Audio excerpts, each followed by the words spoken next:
ধরো একটা free fire player বাংলাদেশের প্রধানমন্ত্রী হলো, তাহলে কি হবে? প্রথমেই সে বাংলাদেশের যত ফ্রি ফায়ার প্লেয়ার আছে সবাইকে একটা গেমিং ফোন গিফট করবে। ফ্রি ফায়ারকে আনব্যান করে লেখাপড়াকে ব্যান করে দিবে। মাস্টারে না উঠতে পারলে 1 বছরের জেল। একদিনে 5 ঘন্টার কম গেম খেললে তার 1000 টাকা জরিমানা হবে। কেউ যদি ফ্রি ফায়ার না খেলে লেখাপড়া করে তার 5 বছরের জেল হবে।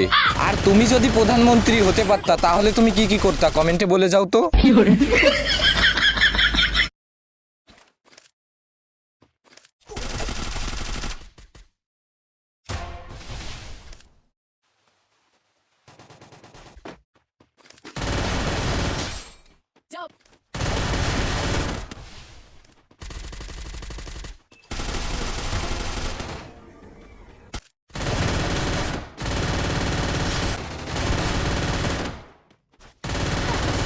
Double kill.